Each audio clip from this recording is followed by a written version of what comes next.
Longtime fans of the show know that my favorite style of games are deck building games. Tonight, all three of us are going to share our favorites. That's right. Tonight, you get to hear about the best deck building card games we played. Note by this, I mean games where you start with a small set of cards and use them to purchase new cards, often to do other things. Building your deck as you play the game, as part of the game. That building your deck is part of the game, and not deck construction games like, say, Magic the Gathering and living card games where you build your deck before the game starts. Now, after that, we are going to talk about the games we've been playing, which does include first thoughts on Slanguage from Foxmind Games. Then we move on to two reviews, Harmonies and Quoridor Pac-Man, and hopefully we can actually get to them tonight because these two reviews seem to have been cursed. Our last three episodes have had to be cut short and not gotten to. So no, again, though, those aren't deck builders. The only reason we're covering those particular ones is because we were supposed to cover them 2 shows ago and we haven't gotten to them yet. So we had to cut things a little short. Now, for those of you who were here live on last episode, don't worry, my mom's all good. And for those of you who may be here the first time, it's time for some introductions. I'm Sean, your host, and with me we have our editor, SEO expert, and Instagram reel fanatic, Deanna. Hey there to all the Bellhop orders. And of course, we also have Mo, the Tabletop Bellhop himself. I am Mo Tuzano, the Tabletop Bellhop, your cardboard concierge, helping you make your game nights better and knocking things over on my desk. We try to record this podcast on Wednesday nights at 8 p.m. Eastern, live at twitch.tv/Tabletop Bellhop, and we love it when people join us in the lobby, our chat room. And if we're not there on Wednesday, we apologize. Things come up. This year has been trying for many reasons. This is our year. We've called it. We're going to do what we can. So we go live when we can. We will send out notifications on our Patreon as well as all of our socials and our Discord whenever we are going to cancel or reschedule like we did tonight. Now, this episode does exist in part to those awesome Patreon patrons. You can find detailed show notes for this episode once it goes live on Tuesday at tabletopbellhop.com/episode 273. That's 273. Links there may be affiliate links. While there, take some time to look around the blog. I'm sure you'll find some other cool stuff that would interest you, and we've even got some newer reviews up. Did you know that we dropped the price on our merch? Yeah, check out our selection of shirts, mugs, and more over at tabletopbellhop.com/merch. A quick reminder for the Windsor and Detroit locals, our next Brews and Board Games event at the Walkerville Brewery is May 15th from 5 till 9 p.m. And don't forget, we've got an event coming up at the Cookie Bar on June 5th. Finally, a heads up that you only have until the end of May to save 10% off on everything in your cart at Grand Gamers Guild by using the code BELLHOP, BELLHOP. And one final one, just want to give a shout out to our awesome server at Take 5 Bistro. Deanna and I went to for our anniversary, and ends up he is a longtime fan of the show. And he used to come out to our events when we had them at Brimstone Games out in the county before they even moved to Windsor. So thank you for the awesome service and for saying hi. The Tabletop Bellhop team is here to answer your gaming and game night questions. Tonight's question comes from Robert Cook, who just wants to know, what is your favorite deck building game?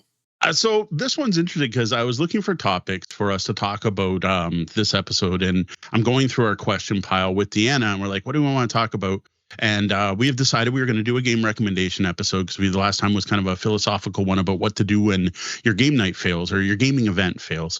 And I'm like, all right, what's a good recommendation topic? And I'm going through and I'm like, oh, I got this interesting one from Robert Cook about deck building. We've covered that before. And then Deanna's like, did we cover that before? And I'm like, we must have, right? Like Sean's favorite type of game is deck building. Deanna and I love deck building. We play deck building games. We must have talked about it.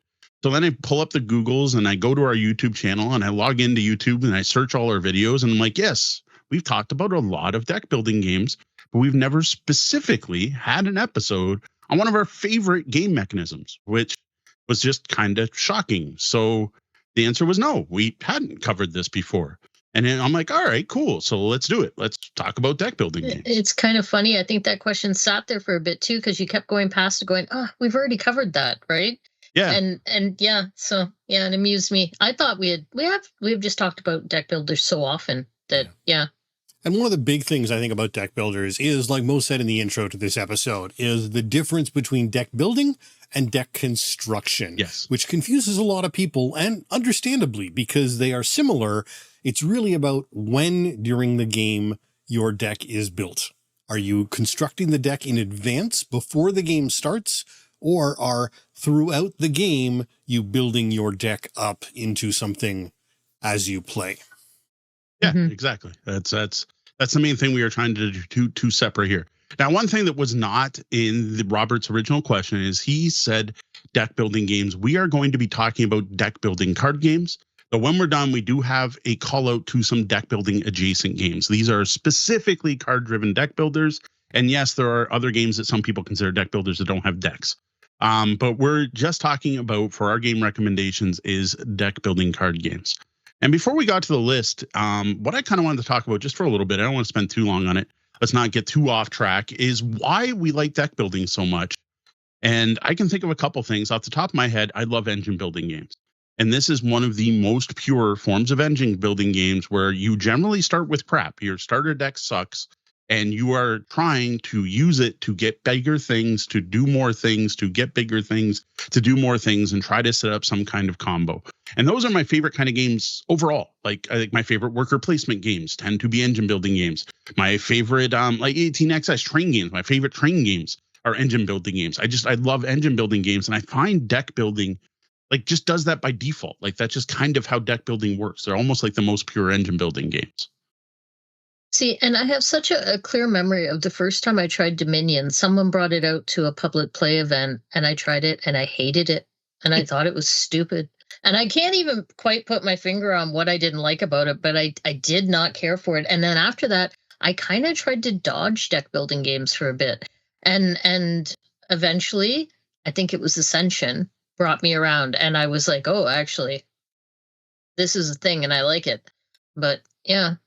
I think for me, a lot of it is the fact that you can really shape your own destiny. So if you want to, depending on, whatever it is at the time, you can go in different paths, depending on what cards you choose to buy, how you choose to shape your deck. Do you want a really tight, small deck that you're going to cycle through as fast as possible? Or are you going to just bulk it up and end up with this massive, giant thing that's almost impossible to shuffle, but has all the options in it?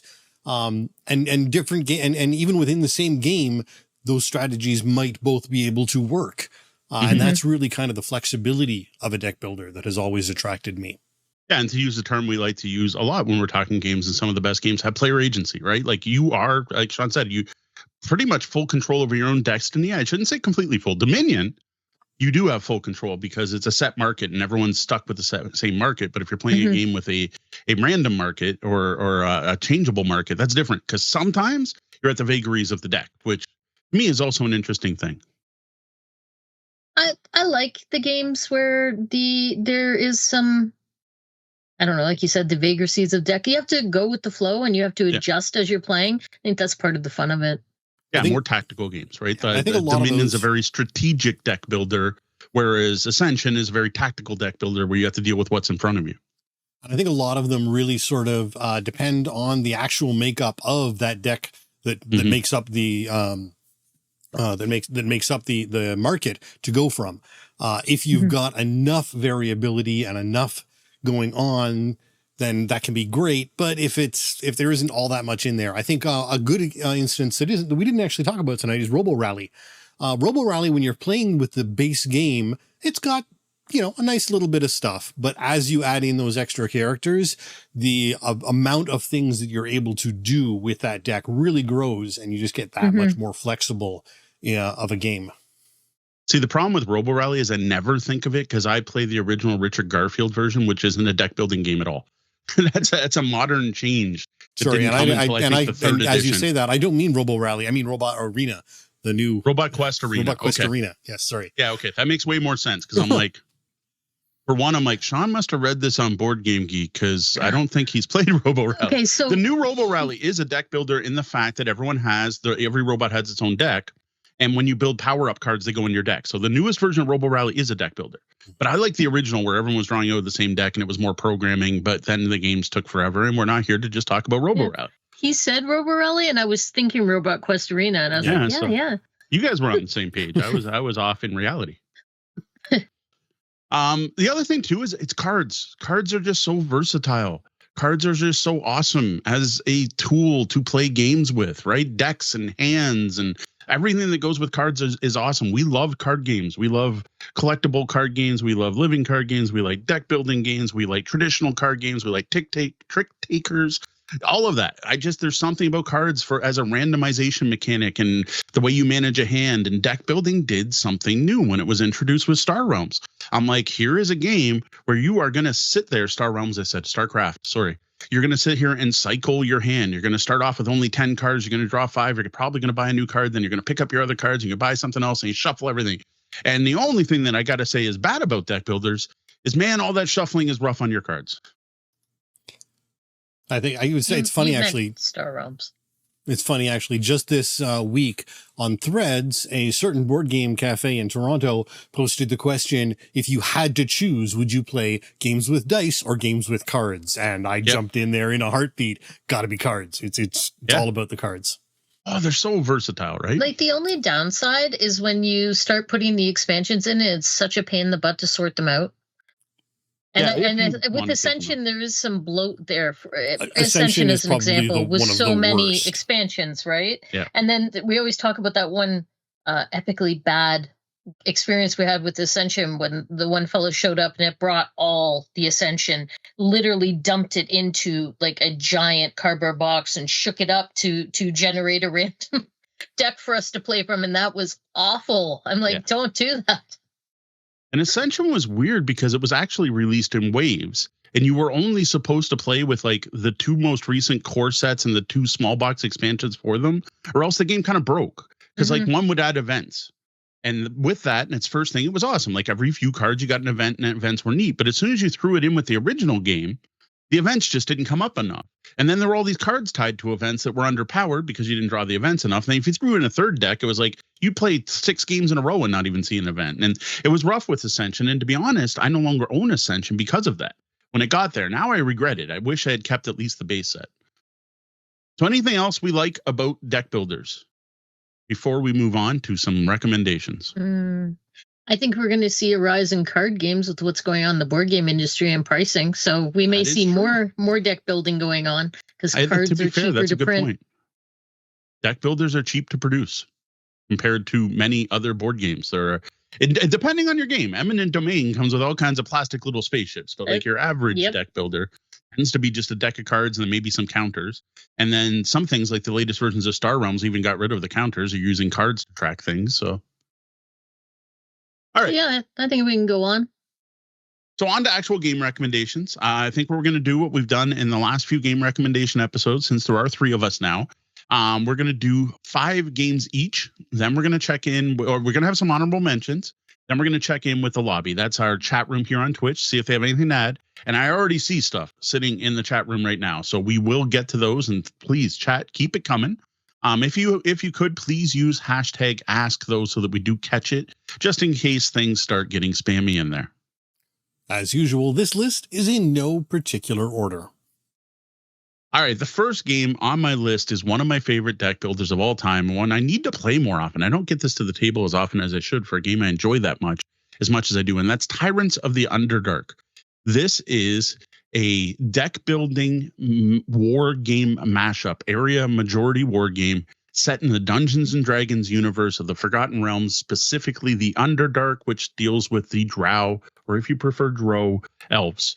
It is a fascinating game because it features all your usual deck building stuff, but also has a way you can promote cards to remove them for your deck where they're worth more points, which is also a feature of another game Sean will be mentioning later, as well as using your cards to manipulate a board, which is something that will come up in a couple other games, including our next one.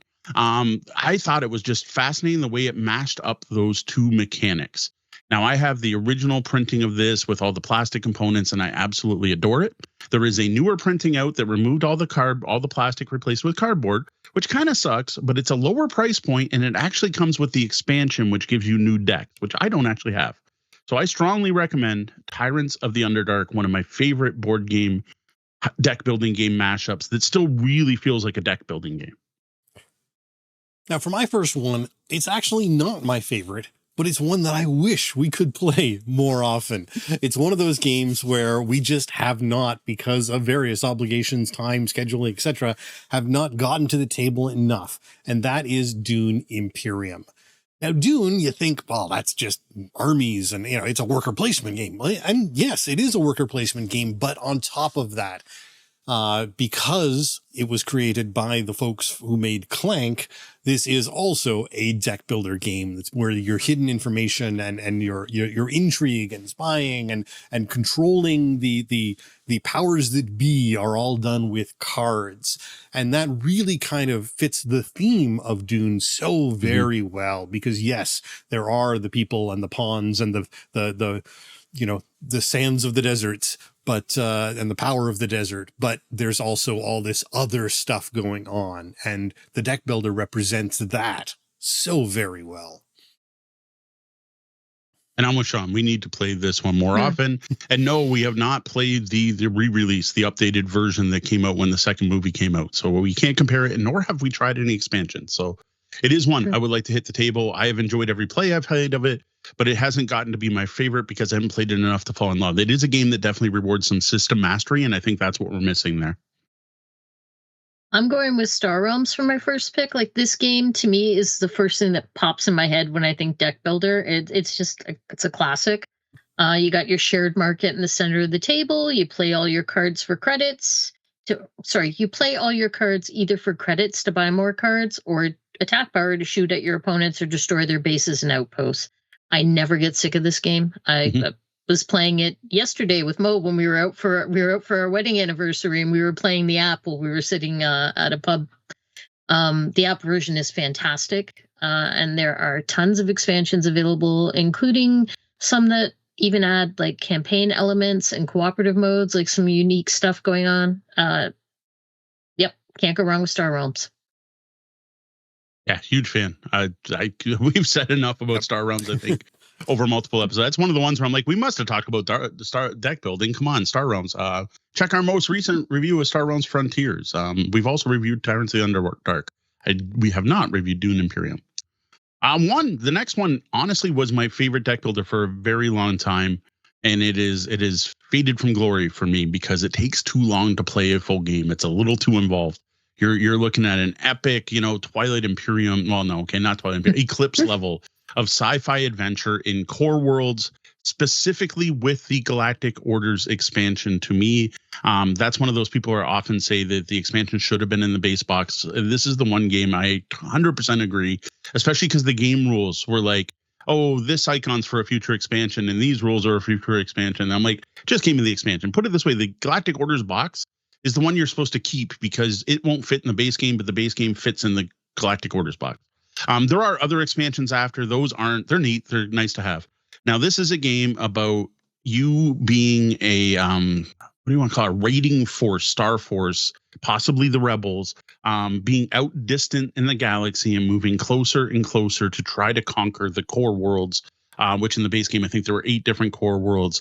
And it just has one of the biggest engine building feels of any deck builder I think I've ever played, because it doesn't just have one deck with cards that cost, say, 2 to 8, and you can't afford the 8s right away. You are going through multiple decks as you get closer to the Galactic Center, and everything ramps up. So yes, stuff's cheap at the beginning and fairly weak, and it gets bigger, but that's for everyone.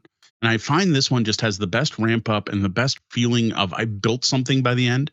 And it also has a really neat mechanic where your military units stay in play until they're used to do something, which is really unique compared to any other deck builder I've had. So it's kind of like a deck builder with a tableau builder, but then once you fight a battle, all those units end up back in your deck. So really neat game, still one of my favorites, but just a little too long and epic for the average game night. Like I almost have to have everyone come over and play Core Worlds tonight game night to get that one played. 1, I love Core Worlds. 2, let's play it again. 3, there's no way that's as long as it is to play Eclipse. We have to side by each compare. I think we could squeak through a Core Worlds game quicker than Eclipse. I don't know. I think it's about 3 hours for both, for people who know the game. All right. I definitely love Core Worlds, but again, I've only played it a couple of times because of that time commitment. On the other hand, though, if you want something a little quicker, you can get into DC deck building. Now, Unfortunately, you're going to end up spending a lot of money, if not time, if you get into DC deck building, because there is a lot of content out there for it. In the past, and I think at this point, I still recommend the Teen Titans base set as a great way to start the game, but you also just won't go wrong if you get the DC deck building base set itself. It's a fantastic game because while it's competitive, it's not confrontational. So everyone is working towards defeating evil, and whoever defeats the most evil wins, basically. So it's a fun family game that way. I know my family in particular has really enjoyed that level of you're competing, but you're not facing off against each other. Now, there are some expansions to this, specifically the Crisis expansions, where the game is actually full cooperative, and it's you and whoever else versus the Crisis events. So that is an option as well. But in the majority of the base game and expansions, it is a competitive but not confrontational. The other really nice thing is it's not like Ascension where you're going to throw all of the cards in. You're going to pick a base set and pick an expansion and shuffle up those decks, but you're never really, I suppose you could. It would be a horrible experience probably to just take all of your DC deck building cards and throw them all together. And they give you recommendations on what it is and how you should build that deck. So I know you've been a fan. Sorry, go ahead. I know you've been a fan for a very long time. So what is the argument, or how do you teach the game so you don't have the players that complain that, like, I'm Wonder Woman, why am I buying the Batcave? Because you're not Wonder Woman. You are a controller. You are the guy in the chair running your team. And while you may have a prime hero who is your primary active agent in the world, you are not playing as Wonder Woman or Batman or Superman. You are guiding Superman or Batman or Wonder Woman with an assortment of other things. Okay. Because that is the complaint I hear the most about DC deck building. Yeah, and to be honest, I don't understand it. I mean, yes, you have a character in front of you, but you're also taking all these other characters into your deck and playing them. All right. So speaking of Ascension, that's what I went with for my second pick. It's another classic. It, as I mentioned earlier, was the first deck builder that I really enjoyed playing, and it changed my mind about the genre. It is very much a pure deck builder. Much like Star Realms, there's a fantastic digital version of this game out, and there is tons of expansion content, which can be both a boon and a bane. Yeah, big fan of Ascension. Ascension won me over for a very long time. We played our copy of Ascension a lot. I remember once sitting at an event at Villain's Bistro and playing Ascension 3 times at once, because we were sitting at a table playing my physical copy of Ascension, and 2 phones were being passed around, one clockwise and one counterclockwise. So all of us were like meta playing Ascension, and it was because we decided to try Ascension with too many players, and it was just way too slow between turns. I think we did like an 8-player game or something based on what expansion we had. Which was a bad idea. And it was taking so long that I broke out my phone. And even that was taking someone else broke out their phone. And so we had 3 games of Ascension going on at once. And I will never forget that. It's interesting. I've still never played physical Ascension. I have played Ascension, I don't even know how many times, and a ridiculously high number of times, but only digitally, because, again, the game can get so unwieldy with all the different expansions and things. It's just really easy to play it as a digital game. Mm-hmm. Now, I do have to say, most recently, I did play the physical copy of Ascension Legends. It's either Legend or Legends. I think it's Legends, and it was fantastic. The 4th edition one you're talking about there? Ascension. Whatever the newest expansion is. Okay. Yeah, Or I want to get my hands on that and play it again and again. Yeah, unfortunately, at some point, I decided the app was so much better, I got rid of my physical copy, and I do regret it, because I do prefer playing games physically. All right, next up, when I prepped these notes, I had Legendary Encounters, an alien deck building game, but I had to pull it off because it seems to be long out of print, and we don't like recommending games people can no longer get anymore. So I did drop that one. That is a fantastic co-op version of the Legendary series that started with Legendary Marvels. I much prefer the Legendary Encounters series to the original, but that's when I'm going to drop that. I'm going to put in a last-minute substitution, and we're going to swap out creepy aliens with cute little horses. with My Little Pony Adventures in Equestria. And the part that's going to blow you away is that My Little Pony Adventures in Equestria is a more complicated, harder to learn game than Alien Encounters. Because, wow, it is one of those mixed expectation games. You were expecting a game for little kids, and instead you get a deck builder with 6 different resources, a whole cooperative system that also involves moving miniatures around on a map and visiting different parts of Equestria and dealing with clouds and depression while trying to collect cubes and trade them in to complete things. It is a cooperative game that does the thing I love in cooperative games, where it's very hard to win, but it's very easy to get close to winning, which always has me coming back for more. Yeah, we've said a lot about this game. Again, the complexity of it really shocked all of us. And really the only negative we had about this game, aside from maybe how hard it was to teach, was some of the font size. Some of the lettering on some of those cards is ridiculously tiny and unreadable. But once you figure it out, don't know if that was improved in future sets. I'm not sure. I know more sets have come out and second printings that may have gotten better. We have not kept up with the game, I will admit. All right, so next up, I've got Clank. From the makers of Dune Imperium, Clank, a deck building adventure. So I just actually recently re-engaged with this game by picking up the Steam app. Again, because I haven't been playing a lot. Digital is great.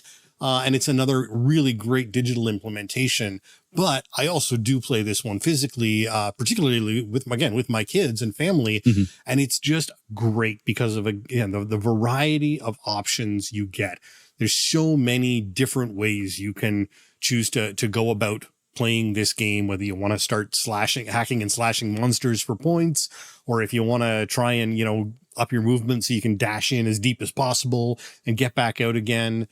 It's a great deck building game that there, while some people definitely lose, it's not head to head competitive and makes for a fun experience as long as everyone gets out of the dungeon and no one gets trapped. Though I do like you only have to get so high up and at least you get a statue. If everyone can make it over the line, not everyone's got to make it out. As long as everyone makes it over the line. I did love in the Steam version that the villagers come down and drag you out if you make it above the Oh, that's awesome. Line. That's great. That is awesome. Yeah, I'm with Sean. The Clank is fantastic. I love the small box. I don't know the small box, what you want to call them. The map expansions that just add like a few new cards or a new system, or the one that has like underwater where you have to get the scuba deer to dive deep enough. I do like those. And I have heard absolutely fantastic things about Clank Legacy. And I should have got in on that when it was readily available, because I think the 3 of us would have loved playing through that. That was a miss on ours. Clank in Space is also very neat because it has a variable board. There's the newer version of Clank. You literally build the dungeon as you're playing or something like that. I don't know. Clank, the whole series is awesome. Not playing Clank Legacy is one of my biggest board game regrets. Yeah, I agree. So I've got Lost Ruins of Arnak. I mean, I love this game. I'm pretty sure you are all familiar with Arnak. But it's basically a hybrid deck builder, right? Like, it's the typical, you start with a small deck and you use cards to buy more cards thing, but then there's also worker placement, and you got your dudes out on the board exploring ruins and climbing the big temple, and it is just one of my favorite games, and it is fun. What I love in Lost Ruins of Arnak, and just listen to our review where we can go on about this a lot, is it's an action economy game, and it's a puzzle, and every turn is a puzzle to get the most out of what cards you have in your hand. Trying to squeak it out. Yeah, let's squeak it out. Like Arnak's the awesome game where you're like, okay, I'm going to use one card to go to this campsite to get this thing so that I can now use this card to go explore this area. Okay, when I explore that area, that's going to give me this thing that lets me go up on the temple. And then when I go up on the temple, I'm going to use this card to buy this artifact. And when you buy artifacts, you get to use them right away. And I'm going to use that artifact to kill the monster at that site. And then I'm going to flip that monster to, like, those are the awesome, no, I love it. I love that feeling. And apparently I suck at it because I never win at Arnak, but I always want to go back and play again. Yeah, Arnak's one of the ones I tend to win off and on for some reason. That is maybe that's another reason I like it so much. All right, next one is one Sean messed up the name earlier. That's Robot Quest Arena from our friends at Wise Wizard Games. We probably should have been calling out the publisher on each of these. Lost Ruins of Arnak CGE, and I don't know the DC Deck Builders. Who's that, Sean? Cryptozoic? Yes. Okay. Cryptozoic. And then Star Realms is Wise Wizards, and Ascension is Stone Blade Entertainment, something like that. Clank, I can't remember. Dune Imperium is Dire Wolf. Direwolf? And Clank is... I'm blanking on Clank. Direwolf, Renegade. Also Direwolf, okay. Direwolf with Renegade. Okay. Robot Quest, what do you know? Wise Wizard. Actually, I think it's under their Wacky Wizard brand, but same deal.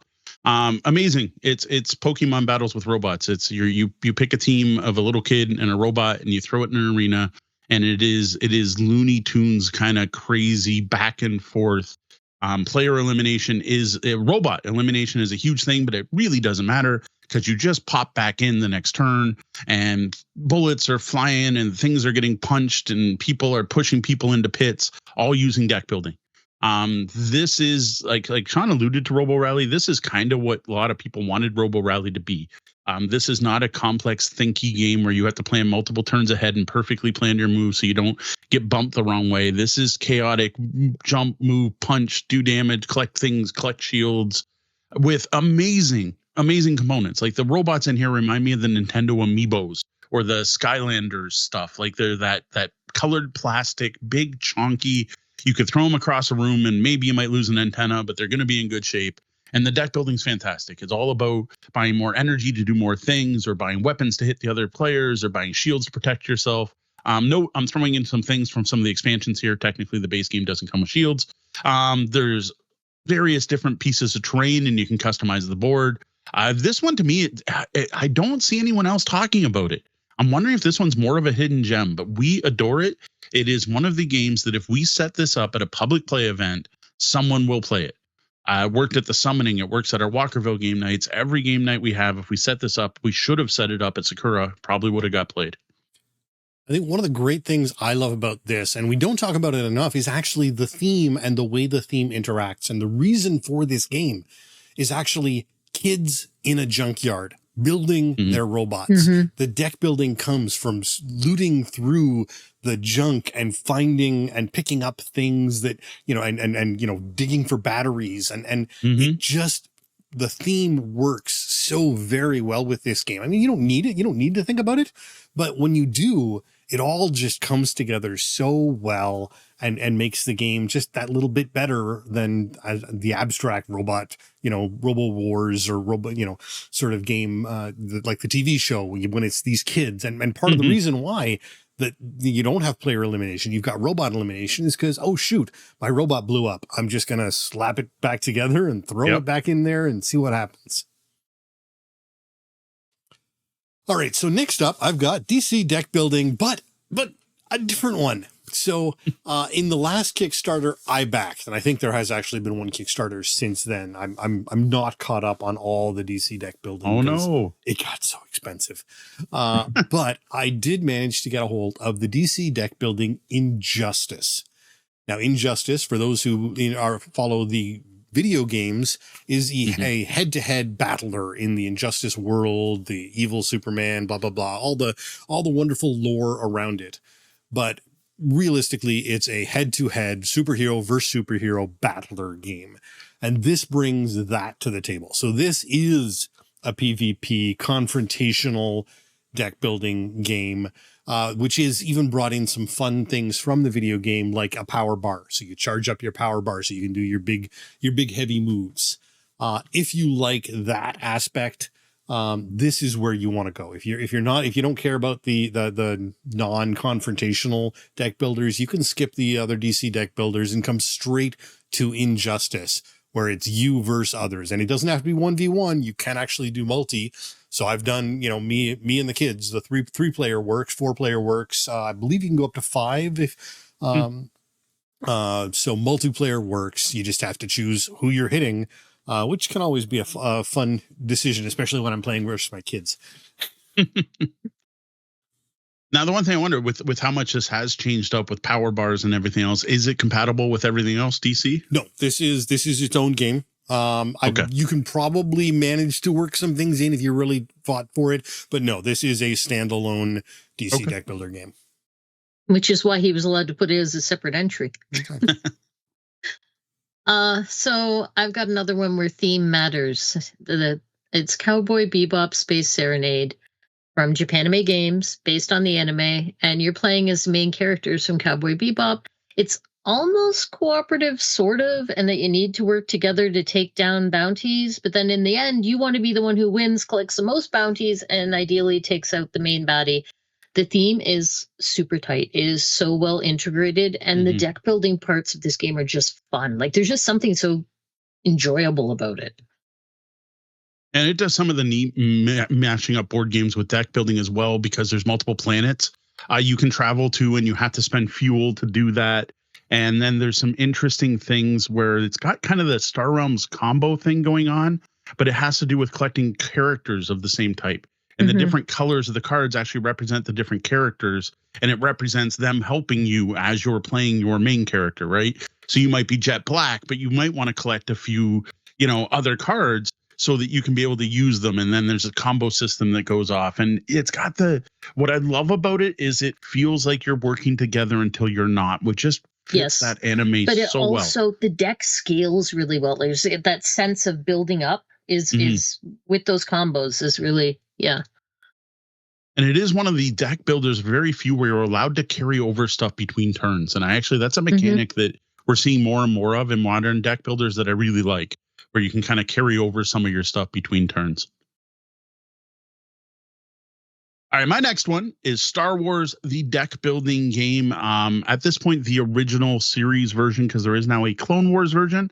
I have not tried the Clone Wars version, but the reviews are disconcerting. It's ranked significantly lower than the original, and I'm not sure why. I can't talk to that. What I will talk to is someone took Star Realms and rethemed it to be Star Wars. Like, it's got everything you like about Star Realms with the system, with the variable market in the middle, different types of cards you can collect, which are characters, or you can get bases. But the bases in this case are ships, and ships stay in play, kind of like the bases. But there's some neat stuff where you can only draft or buy cards of your faction, or if there's scum and villainy. So it's Empire versus Rebels. Well, the Rebel can only buy Rebels, or they can buy scum cards. But then what you can do is you can attack the opponent's cards in the market. And I love that. There's a way to remove the cards so that your opponents can't get them by attacking them. Then there's also a really neat system for the Force, where various characters, when you play them, adjust the Force towards your side, or the dark side or the good side, and that gives you additional amounts to be able to buy stuff if the Force is on your side. And then some cards are like, if the Force is on your side, do something awesome, like Luke and Vader have abilities like that. If you're a fan of Star Wars and you're a fan of Star Realms, just get this game. And I'm a fan of both. So like, for me, this was like a no-brainer. One thing they haven't done is really expand on it, because the second expansion is Clone Wars, and if you're a purist, you're not going to want to mix those decks, because then you get weird things like Luke Skywalker fighting battle droids, or General Grievous coming up against Han Solo, which is just kind of weird if you're a fan of canon. I keep hoping they'll put out more. I just want small deck expansions. Give me something like Star Realms has done. Give me Gambit packs. Give me little packs that I can add to my Star Wars deck building game, because I really do enjoy it. And no, one side is not more powerful than the others. For every 100 people arguing that the Empire wins all the time, go on Reddit, you'll find 100 people arguing the Rebels have an advantage. They are very well balanced once you have two experienced players. There's some sister mastery who get to know the decks.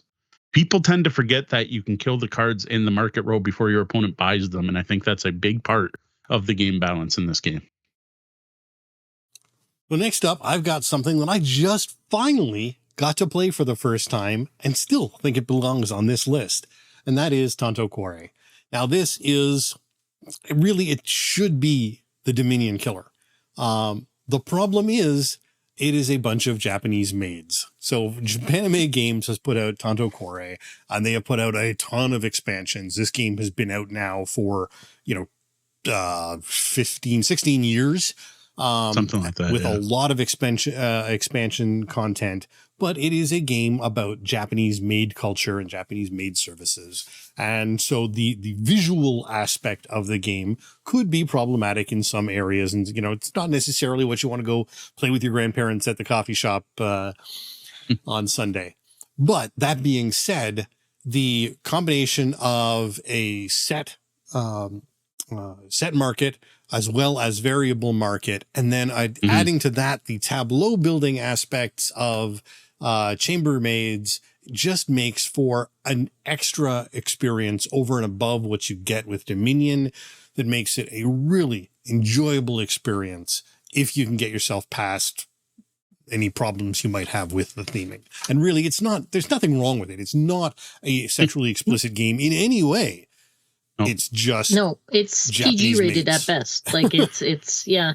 And what I'll do just to cut off that discussion, go read our review, because I put a whole section at the top that links to a couple of articles that explains Japanese maid culture and what it is. Yep. It's a thing. Yep. I'm super excited that Sean finally played this one because I knew he was going to love it. Yeah. And I had no clue it was that old. I thought it was like maybe about 5 years old. No, 1 year after Dominion. Wow. 1 year after Dominion. Came out in 2009. Dominion came out in 2008. Like it really is a follow-up to Dominion. And it feels like a follow-up it felt to like Dominion. one. Yeah. Yeah. It very much feels like a follow-up to Dominion. I'm just surprised they didn't do re-themes. Like there's a game called Barbarossa, which is about a war where it's tanks battling tanks. And when they first put it out, all the tanks were turned into anime chicks. Mm-hmm. And it was very popular, but some people complained. So then they put out the tank version of Barbarossa. And I'm just kind of surprised they never put out I don't know what the re-theme would be, but not a non-made Tanto Kore. Mm-hmm. I was kind of surprised that never actually happened because it's a solid game. I agree. Right. I got one that's a little off the beaten path. I'm going with Concordia. And it's a game about economic development in peaceful ancient Rome. It's probably not the first thing that comes to mind when you're thinking deck builders, right? But deck building is one of the main mechanics. Players all start with an identical deck of cards, and the cards allow access to specific actions. And as your cards get played, your number of actions is going to dwindle. And then one of the actions allows you to draft more cards into your deck. So there's your deck building. And then there's another action that allows you to pick up all your cards and reshuffle. So yeah, deck builder, right? And this is the clever twist to my mind. There's the end game scoring, which is based on the cards that you've managed to collect throughout the game. Like if you've got a whole bunch of various god cards. So if you've collected a whole bunch of Mercury, then that means that you're going to score more for whichever goods scores for Mercury. I don't remember. It's been a while. It's total collected goods. Yep. Concordia is amazing. I don't think Sean's played this one yet, and that's another one, man, we need to play again. Like Concordia is up there in like my top 10 games. I may have tried it on one of the digital services when we were exploring different digital services. Okay. But no, I've never played the physical. Yeah, fantastic game. And honestly, the whole concept of the cards you collect are your actions, but they're also your end game scoring is such a big deal that when you teach people the game actually recommends you play through one cycle. I can't remember if it's a year or an era. You play through one cycle and stop and score the game then, just so everyone gets the concept before you continue the game. And it's weird because like the full game, you don't do that. You don't calculate your score until the end. So you actually get more points in your learning game than you will in a full game because of that extra scoring round. But honestly, it's so required because people just don't get it. No matter how, like as a teacher, I've taught the game many times, no matter how much I try to stress how important it is collecting the things you want to score, they don't quite get it. And they buy them based on, well, I like trading, so I'm going to buy lots of trading people. And I'm like, yeah, but the same trading person might score a different god at the end. So watch what trader you're buying and stuff. It's a fantastic game. There are multiple expansions. There's additional maps. It's a heavy Euro, and I love that we're able to put a heavy Euro on this list, honestly, because I think one of the things I tried to do, at least when I was picking my games, is kind of show the breadth of different things you can do with the same mechanic of deck building. Mm-hmm. Now, before we check in with the chat, which is if you got any more recommendations, we do have a bunch over there already, which is awesome. I do have a few honorable mentions, or we do have a few honorable mentions. The first is going to be StarCraft, the board game, because this was the first game ever to use deck building as a mechanic. Yes, this was released before Dominion. You hear a lot of people calling Dominion the godfather of deck building. Well, Dominion might have made it famous, it wasn't actually the first. This is a fantastic older Fantasy Flight back when they put out massive, huge games in what people called coffin boxes, because you could bury a small child in one of them. This was a great recreation of the board game, the real-time strategy game StarCraft, that used deck building along with a very cool action selection mechanic of placing stacks to do things that ended up evolving and becoming the system Forbidden Stars, which also still uses the deck building. The problem is, this would be on my list of 5 easily because it's a fantastic game, but that wouldn't be fair because there is no reasonable way to get this game unless you win a lottery or go to an estate sale and some gamer passes it down to you. You know, your parents had a copy and they're going to hand it to you when they pass away because that's the way you're going to get it. Yes, I do have a copy. Mine's behind me right there. You can kind of see over my shoulder. And yes, I do have the Brood War expansion as well, but that's not up on the shelf. No, you this cannot is another have one. it. No, you can't cannot have it. Exactly. No, you can't have it. We need to sit down and play this with Sean because Sean loves sci-fi games. Yeah, Sean would dig it. Deck building.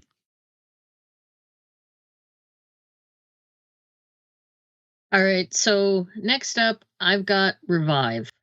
So we've only played this game once so far, but I loved it. I wanted to include something newer in the list, and again, something where deck building is only one of the mechanics in place, so I want to sneak this in as an honorable mention. Again, it's another one that's on the heavier side. It's a mashup of 4X style exploration, expansion, and exploitation with some deck building, lots of asymmetry, tech trees, resource management, and honestly, there's more. There's a 5 scenario campaign arc in the box that adds new rules to the game after each play. So you're basically unlocking the full rule set, which again is why it's an honorable mention as I haven't played through to the end, but that first taste was pretty sweet. Yeah, I enjoyed this game. This was a neat post-apocalyptic deck building. In this one again is kind of on the weird side where you have your characters give you multi-use cards that you're deck building, and you don't get a lot. So this is more on the Lost Ruins of Arnak amount of deck building compared to some of the other games on the list. But yeah, we need to play that one more. We haven't played since we were on vacation up north. It's one of those games. Last summer. But we need the same group of people to sit down and play, and that's been difficult getting that group together again. All right, next honorable mention is a game we played the heck out of and talked a lot about on the show, but unfortunately it comes from Tasty Minstrel Games, and rest in peace, Tasty Minstrel.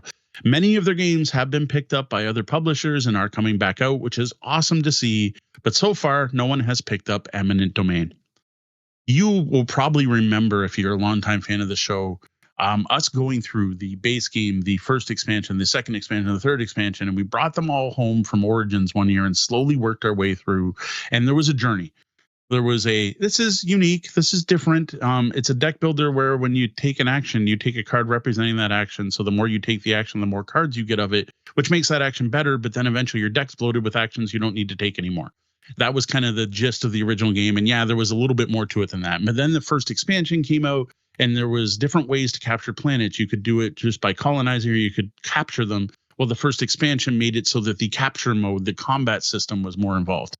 And then the next expansion added more resources and more tech cards. And well, the tech cards were another way to modify your deck. So one of your actions you could take was to get tech cards. Well, every expansion added more tech cards, and the game shifted to be more about what tech card combos you were trying to make. And at that point, I thought the game was amazing. It was one of the best deck builders I ever played. And then there was another expansion that came out after that. Maybe this is the one that added more resources, but then now it started to feel bloated. And there was a tech tree for this game that you could fold out, and I wanted to hang it on the wall while you were playing, because now it was so frustrating to figure out where the cards were. And it was one of those like, oh God, someone took the technology action. All right. You hand them the decks of cards as they look through. So like, it was just so interesting. Like, oh man, it was just such a unique game from the start, and to watch the game evolve. So I had to put that on my list. I know people, multiple different people that like this game at different points. Like I know at least one person who will only ever play the base game. I know someone else who only play with the first expansion. I know someone else who only play with it all in.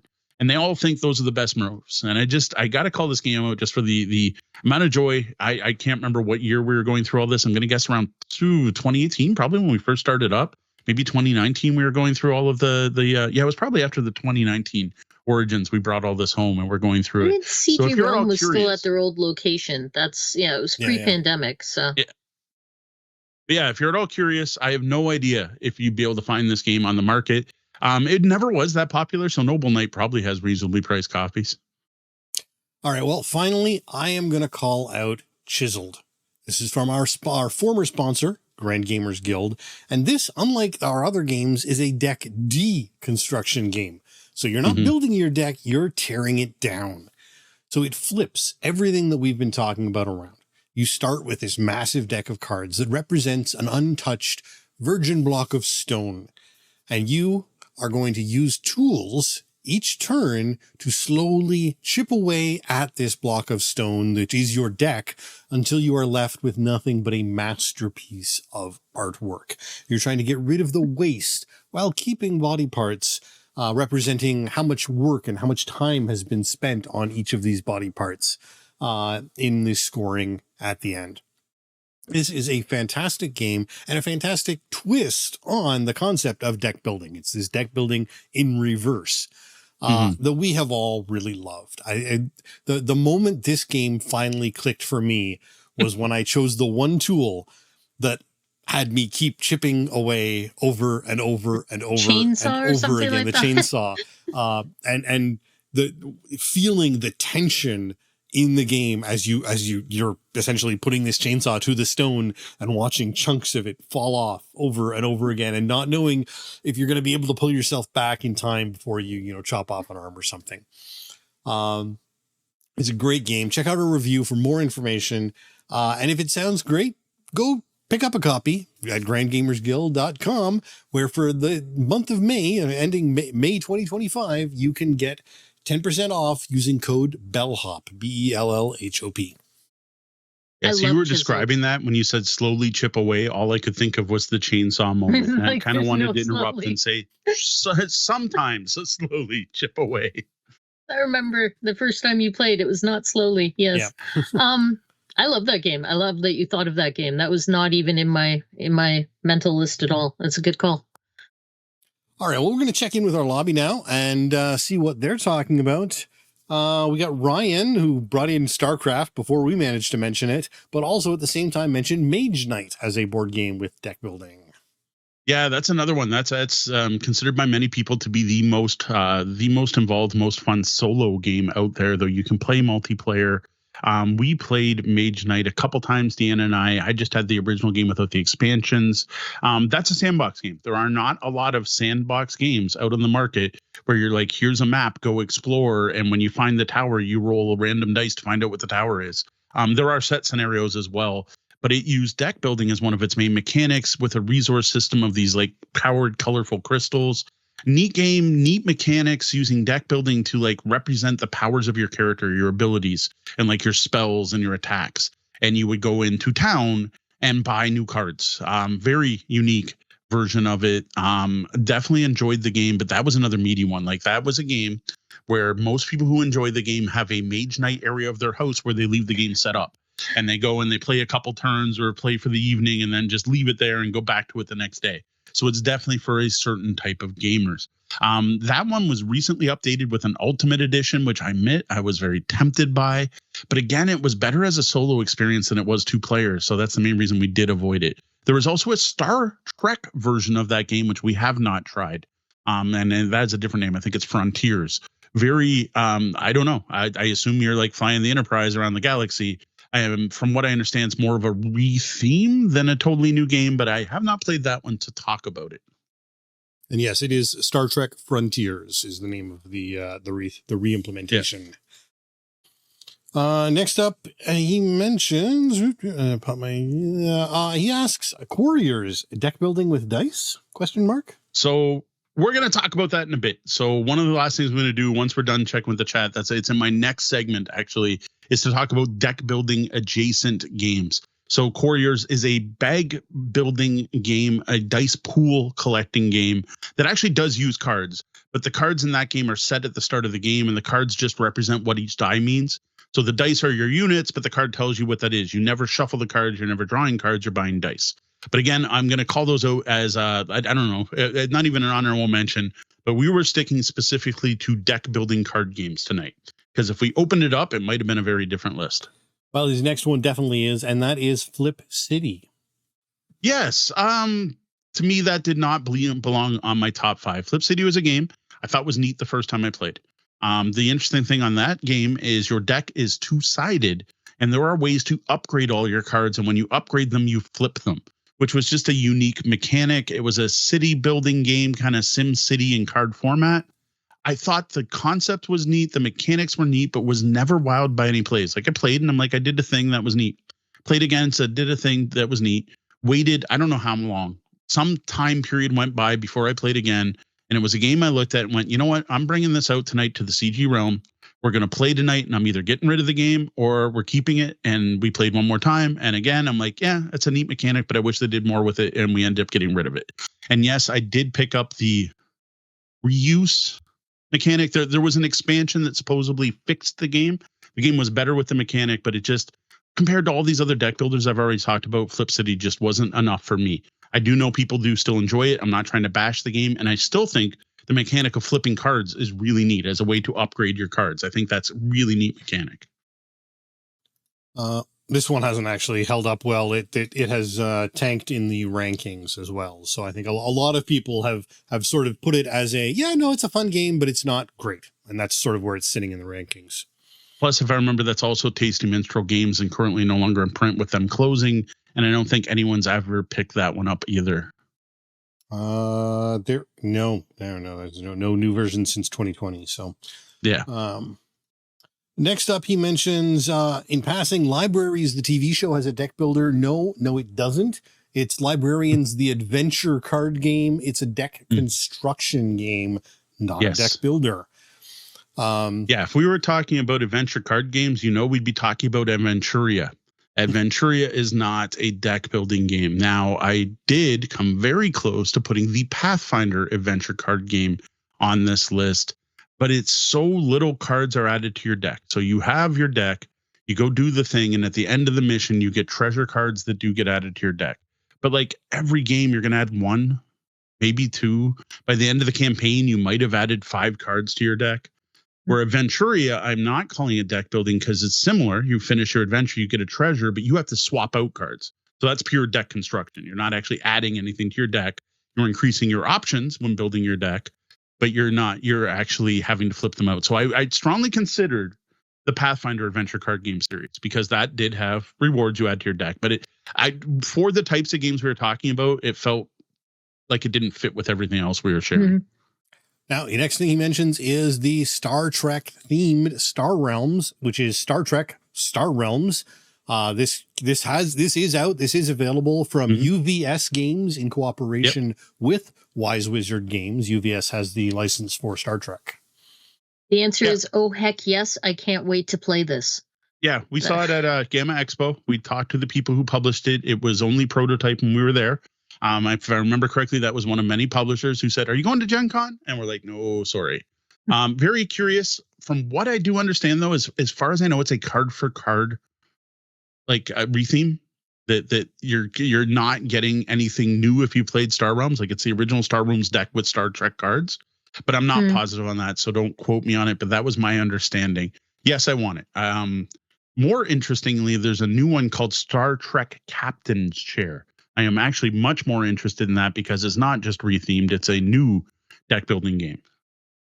Yeah, Star Trek Star Realms is just Romulan, Starfleet, Klingon, Dominion instead of traders and Blob, et cetera, et cetera. Yeah, from what I maybe it'll get some new people to come over and check out Star Realms, which is arguably one of the best deck builders out there. So if you are interested, there are also Hero Realms and Cthulhu Realms out there. Yeah, the one I'm most interested, this just came out. People are just getting copies. One of the local game stores got a copy last week and invited me out to try it out. And I had to shut them down because they wanted to do it on a Monday. It is a 1 to 2 player game, cooperative deck building game called Star Trek Captain's Chair, where you get to play Picard, or you get to play Benjamin Sisko, or you get to play Koloth, the Daha Master. I am super curious about that game. Yeah. That looks fantastic. But haven't gotten to play it. Technically just came out a week ago. Like literally just hit game stores a week ago. All right. Are we good from the chat? Nothing else from them? Thank you, Ryan, and everyone else who chose to participate tonight. That is fantastic. I love it when you folk take part. Now, I'm going to get to what I said I was going to get to. I do want to give a shout out and call out some of my favorite deck building adjacent games. These are games that have similar mechanics where you're building up something. may not be a hand of cards. So Orleans. Orleans is one of my favorite games of all time. That is a bag builder, and it's unique because it's a very almost first player, single player solitaire game, which is very different from all the bag builders we're talking, or sorry, the deck builders we're talking about tonight.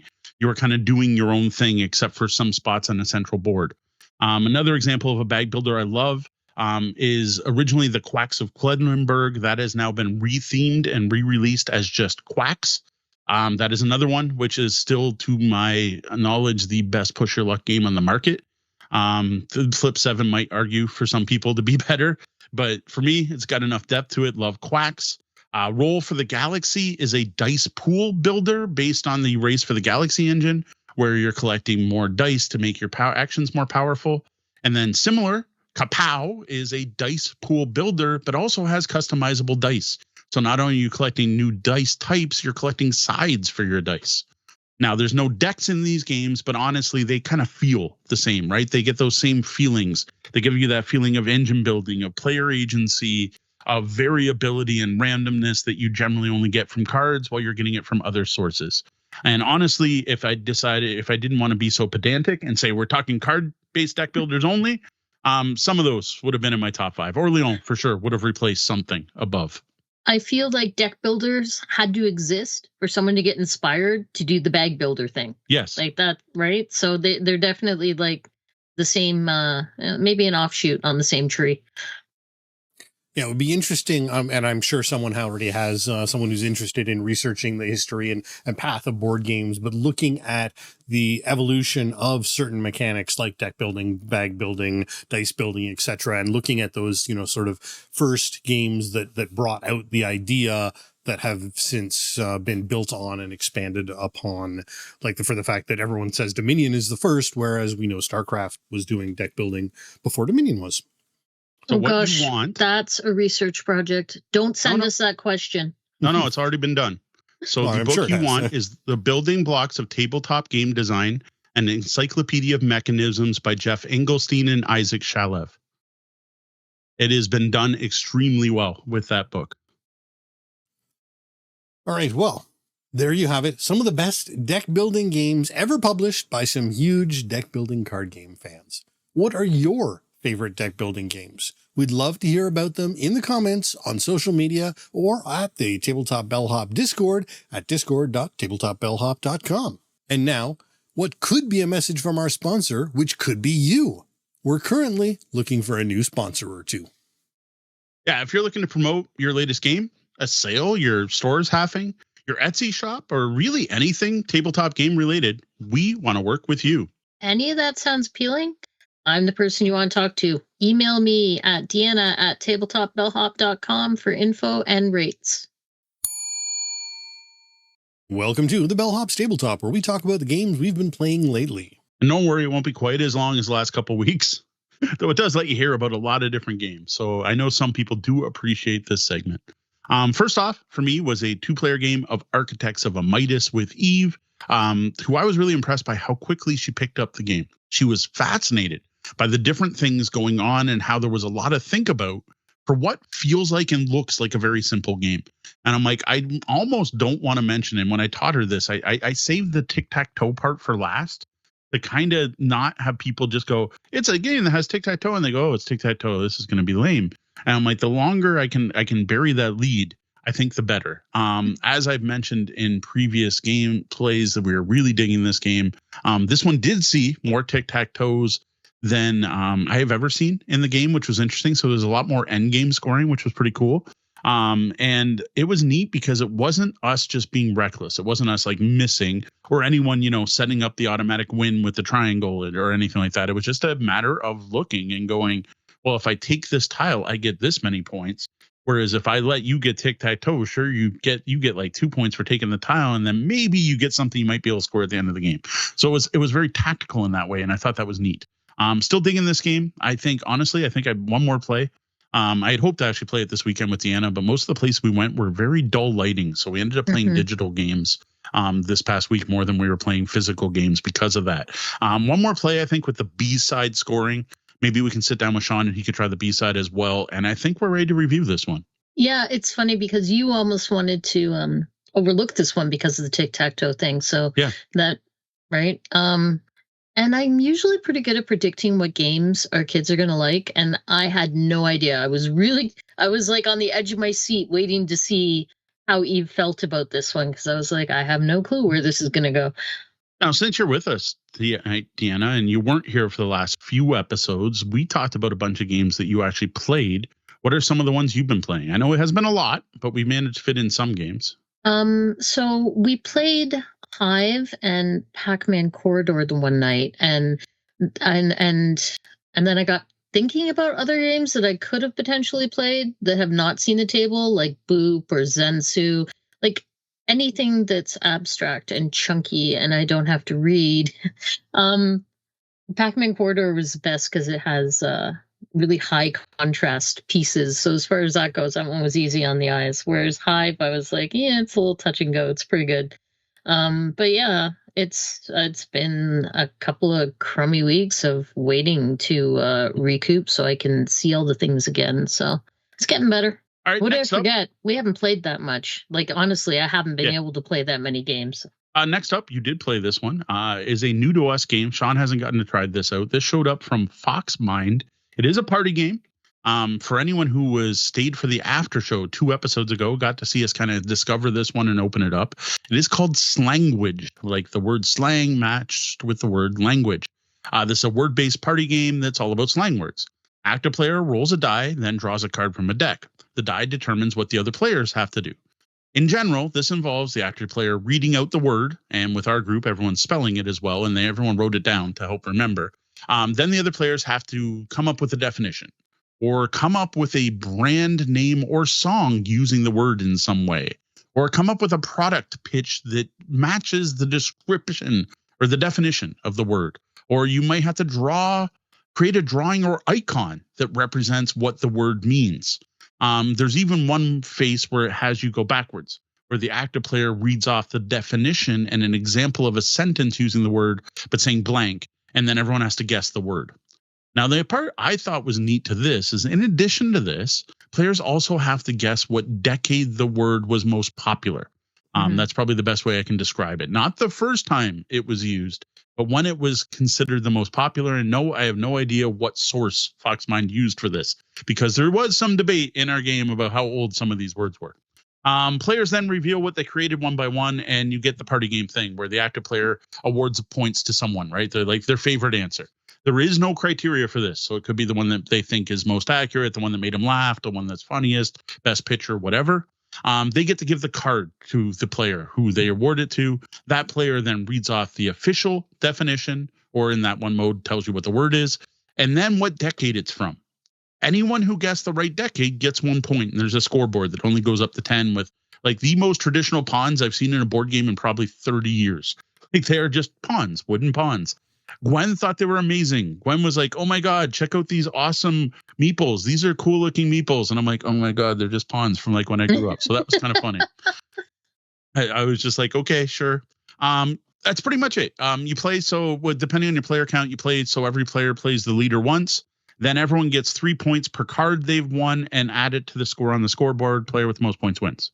We played 2 rounds. Deanna played in round 1, but what we did is we just skipped her being the lead. So she was still guessing and writing things out because she didn't have to read to be able to do that, but didn't actually give out a word on her turn.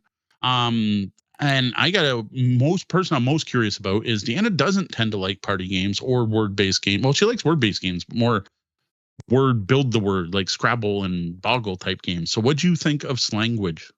Honestly, I did not care for it much. It was okay. It is not for me. One of the things I thought interesting was we were playing with a wide range of ages. Like the youngest person at the table was 15 and the oldest was 71, right? So my mom would be like, no, I'm sorry, that was in the 60s. I lived through the 60s and that was slang in the 60s. And the decades that they picked for some of the stuff was highly debatable. I think I enjoy some of the options better than others. Yeah. Like I'd rather have someone read me the definition and I try and guess the word than I would make up a movie title that doesn't include the word but somehow suggests it, which is just, I don't know. It was okay. Like, nah. Personally, I don't know. I thought it was neat. As we discovered during the live stream when we opened this, there was definitely more than I expected from the game. Like, I thought it was going to be one of those definition games where I'm going to say Shazbut, and you're all going to write down what you think Shazbut means, and somehow we're going to determine who the winner is. That's what I thought it was going to be, and it's not. It was actually really neat that they had 6 different ways. The one with Deanna, some of them were weird. Like, coming up with a slogan that alludes to the definition of the word is kind of weird. And I don't know. It just overall was lacking something. It just wasn't funny. I think like it was fun, but not funny. Like, I want party games where people are laughing out loud, and you got to put the game on pause while someone regains their composure. That's what I was looking for. And Slanguage didn't really have that. It felt very almost serious. Now, it could be because it was our first game and we were still kind of wrapping our head around the mechanics and what the 6 different things meant. And we did have some debate about what like draw an icon. What does that mean? Like an emoji, or like, do you do a full drawing? And I noticed like the definitions, Gwen's was writing these like full huge paragraphs of things and using the thing in sentences multiple times. There wasn't really a lot of direction. And I have a feeling this game is going to be ridiculously group dependent because people are going to interpret those 6 different ways to play differently. I'm really curious to see what's going to happen with this one. I'm hoping we can get people to play it at public play events. I'm hoping it's a game people will do, and I'm going to have Sean like push it, like recommend it. Oh, do you like board games? Do you like party games? Because I kind of want to get strangers to play this and see how it goes over, especially people who generally enjoy this kind of game more than we do. Yeah, that's what was lacking for me, was like some laugh out loud funny moment that we did not have. Like, it was just not memorable in any way. And as someone who does not enjoy party games, sometimes I can at least say, hey, this was fun to play because I played it with my kids and they really loved it, or we had a good family experience, right? And this was just, it wasn't awful, but it was in no way memorable. Or you're not going to be going, hey, remember that time we played Slanguage and you wrote down that one thing and that was good, right? Whereas that happens with Telestrations or whatever. Yeah. Like, there was some laughing, like there was some like silly things people put down that had, it just, I don't know. It wasn't quite where I wanted it to be. Missed expectations there. Next was Moonlight Market from Queen with Brenda and the girls. And as usual for these segments, if you're new to these, we tend to give a full description of the game the first time we play it. We just stick to new thoughts when we're doing this. So I got to say, I'm still enjoying this game. Gwen is ridiculously good at it. She keeps winning. And I seem to be terrible because, like, when I played this at Adam, I won out of a large group of people. We were at the max player count and I like destroyed everyone. Ever since then, like, I had Sean's skill. The first time he plays a video game, he's way too good at it. I don't know why. It's just like a Sean superpower to be good at things the first time he tries them. Tends to do it in board games too. He'll often win the first play. But you know what? I have lost every game I have played of my copy of Moonlight Market, but I'll still happily. So like when we're done the show tonight, let's go play. Like, I am enjoying it that much. So honestly, I think that's a very good thing for this game, that I'm obviously missing something or playing wrong, or I'm not hate drafting enough or something, and I'm still enjoying it. Yeah, I only played it that one time at Adam, but I really dig it, and I'm looking forward to getting to play it again. Earlier tonight, we were talking about deck building games. Deanna and I have been playing a lot of Star Realms digitally, specifically the Colony Wars deck. Now, this is not new. Colony Wars has been out for a very long time, but it is a standalone starter deck that you can buy to play Star Realms with. And it just feels so weird compared to the original. And I kind of wish, like, we skipped that one and went right to Frontiers. Frontiers felt very much like the original Star Realms. This one's weird. Like, the one thing we noticed this weekend while playing it, was it the weekend? The last couple days, whatever. Yeah, the last couple days. Last couple days of playing it. Over the last couple was days. there were a lot more 1 and 2 cost cards, and we find we're buying those instead of the Explorers. And you don't get the same ramp up. Like in the old game, the original game, it's often you're like, no, I don't have free to build and I can't afford anything, so I just buy an Explorer. And that wasn't happening. Instead, we're buying all these 1 and 2 cost cards, which really changes the feel. And the 1 and 2 cost cards are pretty good, and they tend to be an Explorer plus something. So like they might give 3, or they give 2 and they have a trash power or something like that. But I'm finding it really changes the balance of the game. And there's a lot more cards that are based on other cards. So it's like, if you have this in play, this happens. If this turn you've already played one of these, this happens. Or if you play 2 of a power, this happens. And it's just been fascinating how different it is, and it feels like a totally new game. And I'm not saying any of this is bad, but I'm just shocked by how different it feels. Whereas Frontiers, I didn't get that. Frontiers just felt like Star Realms with some new cards. This feels like a rebalanced, different Star Realms. Yeah. Okay. So I've been playing it half blind. And so I couldn't really read the powers, right? So I'm just kind of going off of how much attack values and stuff has. So I was not getting the combos that you get out of this deck. But it was funny to me that I just thought, oh, we just happen to have a whole bunch of low-cost cards come up. And again, and this is, we're playing it again. Oh, no, okay, this is definitely that this is what's different here. It makes it far easier to bloat your deck unintentionally if you're not paying attention, right? So there's that too that kind of switches it up a bit. I love Star Realms, and the digital implementation of it is up next. We need to sit down and start Star Realms Empire. That is the legacy Star Realms game. I had it in the van yesterday, but it didn't come out. So looking forward to that one. Definitely. 2-player games. Again, digital, Onitama. The app is so well done. It's meant to be that the app is the board. You just put your phone between you. It would be a little better on a tablet, and it just works. If you like Onitama, get the app. Either you will no longer need the base game, and the expansions are way cheaper digitally than they are in the physical version. Unless you've happened to get like some nice souped up version of Onitama with a wooden board and hand carved pieces or something cool. Honestly, I'm like kind of wondering why we have our copy downstairs with the digital version on that one. Yeah, it's one of those games that is good for playing outdoors. Yes. The physical Onitama. In some places that I might not want to be playing on my phone. So it wins for that. Yeah, just don't do what I was doing, because I would pick up the phone to look at it a little more clearly, because, my eyes are still. And then I'd flip it around and hand it back to Mo in the wrong direction so that he could play me by mistake. And last game the two of us played together on our anniversary was Patchwork. Again, a fantastic app. Again, we were stuck in places that had dim lighting, so it was nice and romantic, but not great for playing board games. So we ended up playing stuff I had on my phone. The Patchwork app's fantastic. Still really like Patchwork. Pattern matching. I don't even know. It's like polyomino drafting, build a quilt game where you're trying to also collect buttons. Patchwork's just great. Still strongly recommend it. It was nice to return to that one. It had been a long time since we played Patchwork, so it was nice to play that again. I like Patchwork. The digital app is okay. Like it's well done. It works well, but I would rather play the physical game of Patchwork. There are things going on there that you're just not quite picking up on as easily in the digital version as you are when it's all laid out in front of you. As to what your opponent is doing. It's easier for me to keep track of what you're doing and where we're going to jump over each other and all of that, not on the digital app. But again, we're playing on a wee little phone. It's small. They do a good job of highlighting all your possible moves for you, which kind of speeds things up a bit, right? Because you're like, I know I can do these, not those. Let's see. Yep. And it's lovely that you can pick up, pull the pieces into the board, turn them around, try and fit them everywhere, go, oh, actually, no. X, put that one back. I'm going to take that one instead. I don't do that in the real game. Yeah, I guess that's one I think would be better if it was on a tablet and you could just lay it down like the playboard, but it's not designed that way. It's definitely designed for pass and play. Yeah. And what I find you're missing out on, it's the reason I don't like Terraforming Mars digital, is I'm missing what you're buying and what you're doing. That's it. Like I'm like, what tile did you take?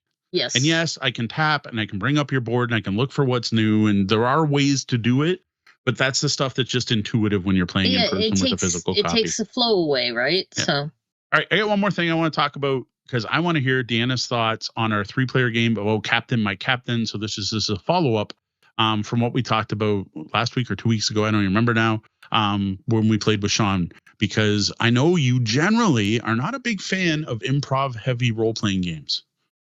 Okay, so this still gives me stage fright. Like I don't enjoy playing this kind of game, and I definitely don't want to play it with strangers. I would probably be unable to form coherent sentences.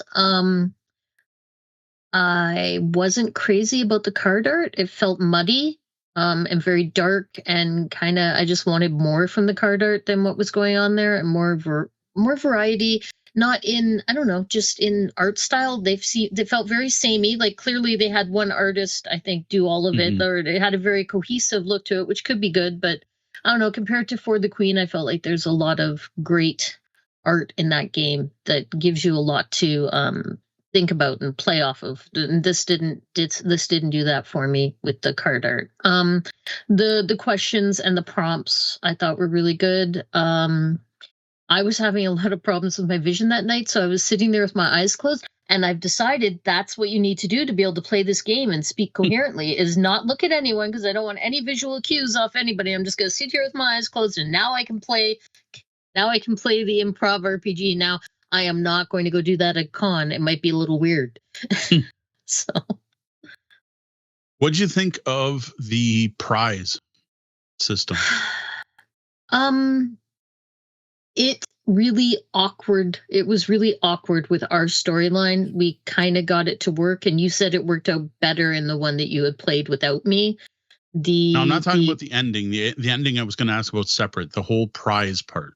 Oh, the prize part. Right. Sorry, continue. Well, the part where you're each going to add an adjective or a descriptor, and then we're going to together come up with what the prize was. Mm-hmm. Yeah, no, that was okay.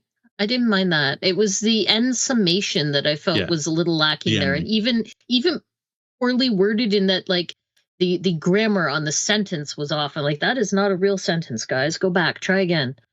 All right, well, that's all for what games we've been playing. What about you? What hit your table recently? We would love to hear about it on the Tabletop Bellhop Discord at discord.tabletopbellhop.com. We are hooked on Harmonies, an abstract habitat building game with great components and striking animal artwork. Harmonies was designed by Johan Benevenito and features awesome artwork, I should say, from Maeve De Silva. Now, our copy does come from Libellud through Asmodee Canada, and I have to thank them for sending us a sample copy. This abstract strategy game plays 1 to 4 players in about an hour, less with lower player counts. The gameplay is easy to learn, but scoring is a bit fiddly, so we figure it's probably good for ages 10 plus, depending on your kids, and there's definitely enough here to keep heavy gamers happy. Harmonies is a drafting game where you collect and place colored tokens to create a habitat, which you will try to build to attract various animals. The first thing everyone's going to notice about this game is just how damn good it looks. It comes in a small box with almost no wasted space, has a very striking yellow and blue lion graphic on the front. The card art in the game is just as striking, and the colored tokens feel really good in your hand, and they stack well. They're also silkscreened, making them more accessible for anyone with any colorblind or color-based vision issues. Cubes are clear plastic that catches the light nicely, and the iconography is actually really good. Even the inside of the box is awesome because it has a closable storage area and card separations and separators. Basically, it's built-in box insert to keep the cards and everything separated. It's actually really nice. See all of this on our Harmonies unboxing video on YouTube. If you haven't seen this game yet, you should really check it out. It's impressive. The only complaint we have at all is the fact that the score pad doesn't have 2-sided sheets, but that's a pretty small complaint. In Harmonies, you build a habitat out of tiles that you draft from a central market, 3 tiles at a time. They're placed on your own individual player board, 1 at a time.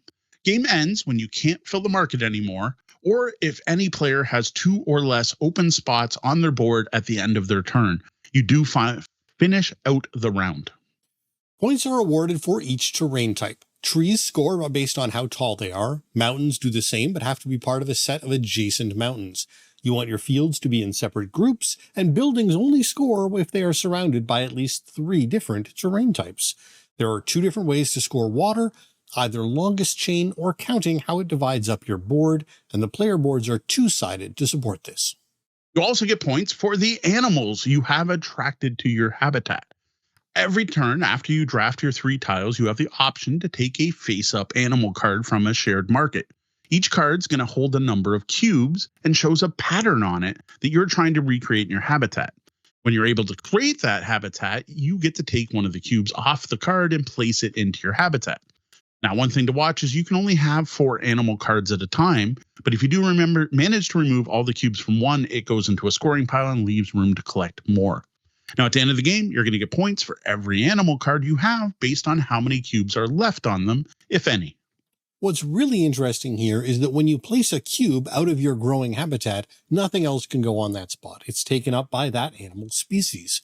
So you have to watch which animals you collect, as if you collect too many that want to be on the same type of tile, you may never have room for all of them.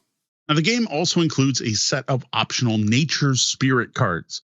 If using those at the start of the game, you get 2 of them, and you choose which one to play with. These are animals and act just like animals in all other ways, except they only have 1 cube on them. If you're able to place that cube, you end up unlocking a new asymmetric scoring opportunity at the end of the game. You can also play Harmonies solo, using a smaller market which gets wiped each time you take tiles. The animal market is smaller as well, but each time you have a turn where you don't take an animal, you can wipe the market. Scoring is counted in suns, which are awarded based on your final score, the side of the board you used, and which nature's spirit you chose. So I've been pretty much hooked on Harmonies since it showed up. I opened it live on Twitch and was immediately enamored with the game. The look of the game just drew me in right away. And once we played our first game, I fell in love. Our first game of Harmonies reminds me of our first game of Garinto, sitting at a local coffee shop and just being kind of blown away by these neat mechanics and how things were working and how it's making us think. Or on another game that did similar would be Azul. Like the first time I played Azul with Deanna, we were just kind of like, wow, this is just good. And it just works and it just flows. It's one of those games where I sit there and I play it and I'm like, I can see exactly what this is trying to do and I like it. There was so much hype around this game, and sometimes that makes me a little leery, right? And then we get a game where like, oh, wow, that was so well deserved that everyone is talking about this, because there's not a thing I do not like about this game. And you're right, it's just the flow of it. It plays so smoothly, and much like, say, Azul, it's very simple at its core. It is so easy to pick up and learn and to teach it to someone, but it is also like just this very satiating, I played a game, there's things going on, kind of thing.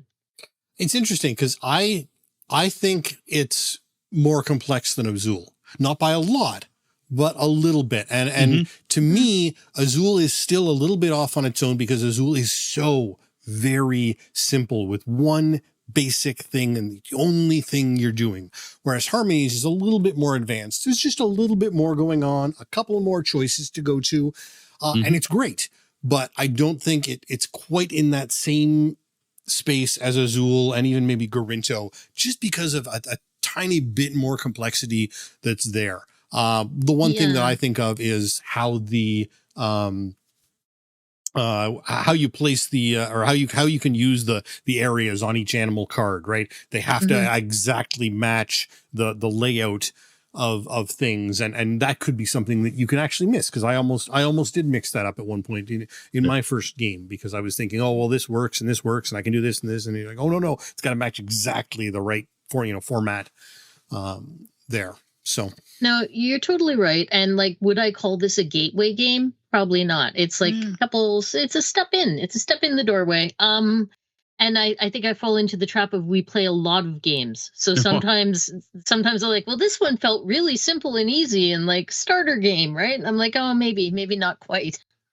Yeah, maybe mentioning Garinto and Azul wasn't totally fair, because I don't mean it's on the same level, but it was that feeling of playing those games, that initial, oh, this just works. Oh, this just makes sense. I fully understand every mechanic in this game and why it's there, and it has a place, and I get it. I get why. It just polished, elegant, whatever buzzword you want me to use. That's where it reminds me more of Garinto and Azul. I will say, yes, Azul is a better gateway game. Garinto is a step above Azul, and this is a step above that, in my opinion. Well, I think for me, the big difference, I feel bad a little bringing in all these other games, but for me, the big difference between something like Azul and this is this game works in large part because of its theming, because of the animals and the nature and animals involving on water and plains and this and the way things work together. Whereas Azul is really an abstract strategy game. Yeah. I mean, yes, it's involving tiles and blah, blah, blah, but that doesn't matter at all. It's pure abstract pattern matching. Whereas this, the theme helps, the theme works, and it's well integrated in. And that's what makes Harmonies the easy to play game that it is, as opposed to what makes Azul the easy to play game it is. Yeah, we've mentioned many times on the show, theme matters. Theme can make a big difference. And especially when the theme is tied to the mechanics, you get that they're easier to remember and things flow better, and it just makes sense. Now, another way I feel this game ties in well with those games and other abstract strategy games is the kind of journey you have when you first start playing. Because at first you're just worried about your own thing. You are trying to draft, you're trying to make the best habitat, you're trying to grab the animals that best match what you're doing and trying to do your thing, just totally focused, right? But then you start paying attention to what other players are doing and maybe make some different choices when drafting tokens. One that helps you, but also hurts an opponent. And then you're doing that for a little while. And then you start realizing with the animal cards, you can do that. Like there is surprising depth and to it with that. And you can get into the hate drafting. You're like, I'm going to grab the bald egos because I see Sean can automatically score 2 of those. I don't even want the bald egos, but I can suffer with only having 3 animal cards for the rest of the game just to take those away from somewhere else. And there's that journey of discovery and system mastery that I found was really solid in this game. And adding the nature spirit cards just adds to that, right? This adds a whole new level of depth. Now, one of my favorite things about the game, we've already mentioned a couple times, called it out. Sean mentioned it. Go check out go see it in person if you can, but check out our unboxing video. It's just how good this game looks.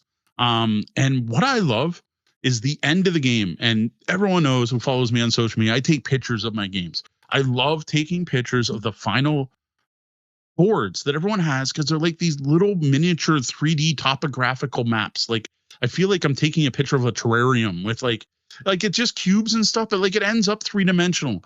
And especially with the long river scoring where you have this like river running down the middle and these mountains on the side and the trees. I absolutely love the way your board looks at the end of this game. And the fact that at the end, everyone's is so different. Like, no, it's not a bingo game. You're not dealing with all the same inputs, but you're still drafting the same types of cards and trying to score animals. And I always kind of expect players' boards to look more similar, and they're always completely different. Yeah, and it is. It's a visually compelling game. Well, actually being pretty simple. Like each individual component it's not exceptionally striking, clear plastic cubes, but all together, it has a very nice look. Yeah, and the art style from Mava da Silva is just fantastic. And you've probably seen her artwork in a lot of other games. She has done a number of Dixit games as well as Mysterium. And a huge list of games to her art, and it just feels comfortable. Again, it's that the nice theme, but it's not super hyper realistic, which would take you out a bit of the sort of casual placement and pattern matching aspect. So you've got that soft sort of graphic design for the animals that fits well with that pattern matching placement. It just really works. And if I remember correctly, there's otters. Yes. Now, another part I like in the game is the scoring system, though it is the most complicated part of the game. What I like is that you can focus on different things. And so far in every game that I played, there doesn't seem to be a right answer. So like you can focus on building up a tall landscape with lots of 3-story trees. 3-story sounds weird, but whatever, 3-stack trees and 3-stack mountains. And maybe a bunch of 2-place fields or getting lots of buildings surrounded by different things and trying to maximize your landscape score. Or you can focus on easy to place animals with lots of cubes. The frogs are one of the most easiest to place ones, but it's got like 8 cubes on it. So what happens with the frogs is, you got to place all 8 and you get to score the card, but your landscape's already filled with animals. So it's kind of hard to complete any other ones. And then you can focus on combos where you're using animals that compare to each other, where you place a cube, but then you're going to use that same landscape to place a cube the other way with a different thing. And then you could instead focus on hard to place animals where you're only maybe going to put out 1 or 2 cubes, but you're going to get like 12 points per cube. And it's just so many different options on how to play. And so far, we haven't discovered a true answer. The game doesn't seem to be solved, nor have I seen anyone else complaining it has been. Yeah, I think one of the interesting things about the scoring on this one is I think this isn't a system mastery game, but I think your second play is going to be a lot stronger than your first. I know my first game we were playing, and I mean, we were a little distracted because we were at an event, But I there were certain things I'm like, oh, well, I wouldn't want to ever do that again. Oh, well, that was dumb. Oh, if I'd only done this, that, and the other thing. And there was a whole lot of that in my first game. And I think, that second game would just be that much stronger as a result. Now, one complaint I did see from other people who have reviewed this game and who have talked about content creators we know, or people that own the game, and one I can totally see, the complaint here is sometimes you get in a state where no one wants any of the animal cards that are up. And there are many people online who have house ruled the game, adding in the card wipe rule that in the solo play, if you don't buy an animal, you can wipe it. I've seen people suggest you get to that end of your turn, but only if it goes around the table once or some version of that. I personally didn't find it neat. Like, I just find if I can't get animals, now I focus on landscape scoring and I try to build those big mountains, or I try to make my river longer. I personally, it just, to me, is just, you need to swap focus. Like, it's not only about the animals, you're doing two different things. Which leads me to something else I like about the game is, while you can and should play strategically, there are cards in this game and there's tokens pulled from a random bag. And both of those can mess up with you being able to do exactly what you want. The token market is probably the one that happens the most often. You will grab an animal card, you'll grab those frogs, and then no river tiles will come out for the next 6 pulls. Some people get frustrated by this. Personally, I feel it's part of what makes the game work. Like, if you could always get what you wanted to get, it would be a very different game. It'd be like a puzzle. Just dump all the tokens on the board and everyone make their best landscape and see who scores the most. To me, that's part of what makes the game. And again, if I don't have the landscape tiles I want, maybe I have to shift to doing different animals, right? And I like that tactical nature of it. Right. And I mean, this is why it's, I think, low system mastery, because knowing what's in the deck, and it doesn't help you that much, because there's really no point in waiting for X, Y, or Z to show up. There's no guarantee you're going to see it, right? You can't be like, I've got a plan and this is the combo I'm going to try and do, because you just have to roll with what actually comes out. Yeah, and that's another thing. Again, that first you learn that the first time you're playing through. Yeah. You may try and do something and plan, and it will fail horribly, and you'll know better next time. And of course, that randomness is something that will turn people off on the game. So we're definitely going to call it out, right? Because again, the animals that come up and the token market. Plus, it's also one of those games where pure luck can help, right? I'm end of my turn, I bought an animal, I flip an animal, and it ends up that Sean's already got that pattern 3 times and he goes next. Yep, he can grab that animal. It's also a game where you never get to place that last frog because the tiles didn't come up. To me, this is just something that's part of tile drafting games like this, and the same thing can happen in Azules and Garentos and those other games. Like, to me, that's just part of it. Now, the last thing I want to call out is kind of a silly thing, but I love it. I love that the market board on Harmonies has an arrow to denote first player. Trust me, it sounds like a silly minor thing, but like, this is something I think I want in every game I buy that has a centralized board, especially any game where the end of the game, you finish the round. So you need to know who that first player is to know, am I going to get one more turn? That's all this arrow's for, to make sure you don't forget. But it's there. It's right there in front of everyone. Everyone can see it. It's not a tchotchke. It's not a token. It's not some giant piece that you might lose or people fiddle with and pick up. It's just sitting there the whole game, pointing right at someone. And it's a simple, easy way to see who started the game. And honestly, with this particular one, you can set up the game and then invite people to play, and they sit down at the table, and then you just look at who the arrow is pointing at. I've spun it, whatever. Like, it's a good schwazi alternative. You can point it at the most experienced player. I just love it. Like, I want more games to have a first player arrow on the board somehow. I think maybe one of the things we haven't mentioned is just how well this plays at 2. It is delightful at 2. It is fun at all player counts, which is not always true of games. Yeah, I'm loving Harmonies. It's fantastic. This is one of the best games to have come out over the last year or so. It feels familiar. And it feels like I've been playing the game longer than I have. Like, it just kind of feels like, oh yeah, Harmonies. It's on the shelf there with those other great abstract strategy games. This one's highly thematic. It has that evergreen feel. I just have a feeling this is going to be a game we'll be talking about in 5 years. All right. Well, if you like abstract strategy drafting and tile placement games, you should love Harmonies. If you're already a fan of games like Azul, you should love Harmonies. Families are going to like this game, as are heavy gamer fans, especially after multiple plays and once all players are familiar with the cards and types of patterns on them. Even if this style of game isn't usually your thing, I encourage you to find a way to try Harmonies it may just win you over.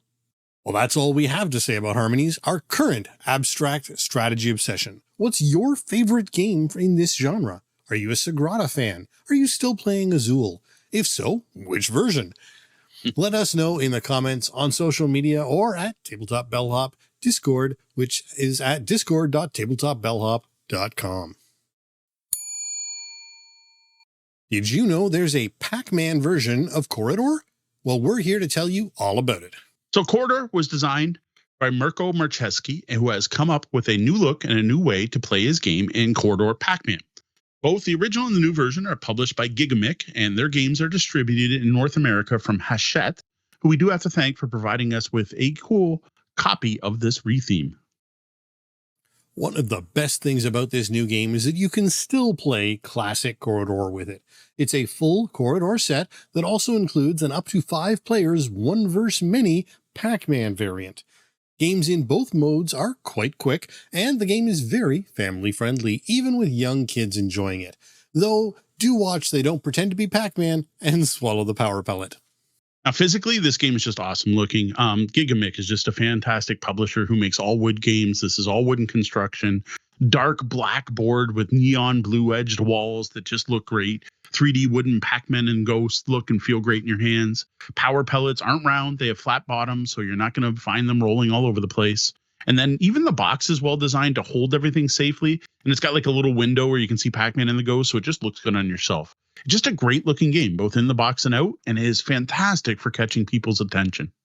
It's a gorgeous game, and it completely I immediately caught my eye when we were out on the floor at, I think it was originally saw it at Origins last year. I was like, oh, it didn't exist yet at the time, but I'm like, look what they're doing. It's Pac-Man. It looks like Pac-Man. It's my 80s childhood. I want this game. It's wood. Yep. It's gorgeous. It's bright and colorful. And who the heck needs a box? Because it's the kind of game you want to just leave sitting out on your coffee table because it's, it's so cool looking.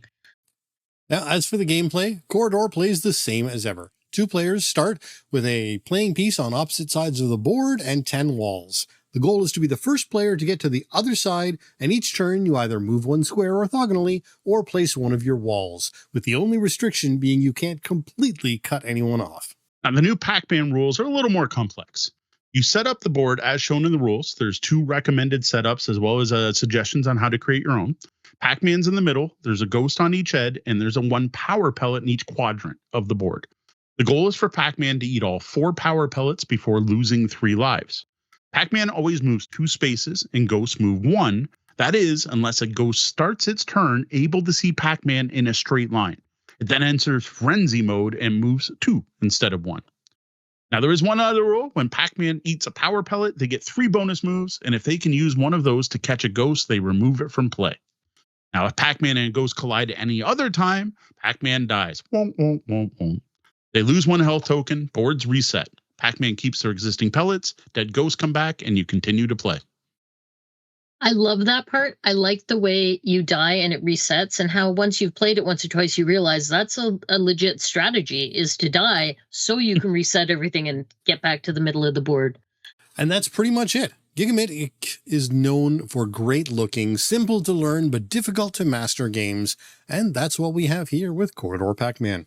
And then the biggest thing here is like you're getting 2 games, right? You're getting 2 games that use the components, which is Quoridor, which honestly, in my opinion, is still one of the best 2-player only chess-like abstract strategy games that's out there. It's been around for years, and I've always enjoyed it. I used to play it with my dad. This is just a great game. And then you get this new Pac-Man game as well, which I just think is awesome. And I'm going to say right from the gate, though, this does not beat Quoridor. It is cool. It is enjoyable. It is unique. And I love that it comes with the pieces that you can play a full game of Quoridor. And it can't beat the original in my mind. I was going to say the game, it doesn't need to beat the original because it is the original, yes. But it also has these really cool ghosts in Pac-Man, which are, super 80s, love songs. So in some ways, I think this does beat the original Quoridor simply because you get Quoridor, you get the original Quoridor, it's all there. Plus you got ghosts in Pac-Man. I mean, yeah, you're right. Yeah, that's exactly how I feel. Like, I gotta admit, the Pac-Man game's neat. It's interesting. It's not great, but it's interesting.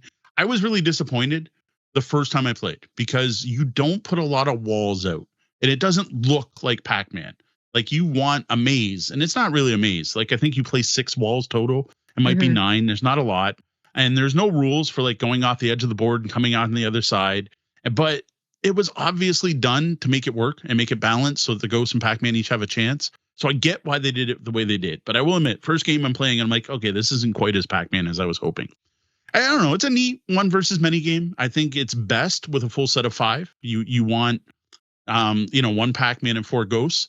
If possible, you might even want to limit communication between the ghosts to give Pac-Man a bit more of an advantage. With 3 people or whatever, it gets weird because then you have players playing 2 ghosts each. But like playing with like 4 is awkward because then like 1 person can choose 2 ghosts. But 2-player, it is super tight and quick. Like you are super rapid speed when you were playing with only 2. I enjoyed it at 2 players. It felt to me like playing Pac-Man was easier. Like Pac-Man has sort of got the predisposition to win versus the ghosts are a little harder to play. And I was completely, again, same as you. First time I played it, I'm like, why are we not wrapping the board? That's Pac-Man. I want to go out this side and come in over there. Yeah. So one thing I do want to bring up, things I've read about this game, because when I first saw this at Origins, I'm like, is this something we want to cover? Is this something we want for our public play events? Is this something I want at my home? When we first saw it on Origins. So I did the research, and the 2 complaints I saw the most often were, I'm going to address both. So the first is there's only 1 map for playing in Pac-Man mode. And like I heard multiple high profile game reviewers saying that. So I don't know what happened, but that's not true with the copy of the game I have. I don't know if they heard the complaints and Gigamic added it. This is probably something they changed after initial reviews for the game came out, or maybe like when the people who are reviewing prototypes. But mine has 2 full setups and the rules for making your own. So that obviously wasn't in the other copy. So the 1 map thing, if you've heard it elsewhere, it has been fixed. The second is that it's impossible for the ghost to win. Yes, I feel that Pac-Man has an advantage, especially if you are playing with more than 2 opponents and they're not communicating well. But I've lost as Pac-Man, so it can happen. The main thing, I think, for people who have complained about this a lot are forgetting the Ghost Frenzy rule.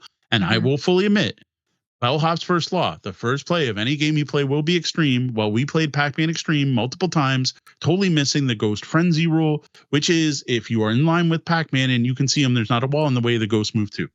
Missing that, the ghosts I don't think can win. They'd have to play really badly, or you'd have to have young kids playing. With that rule, the ghosts definitely have a chance. I'm absolutely horrible as Pac-Man in this game. I did not find it was unbalanced. Yeah, I did manage to win it versus you as the ghost.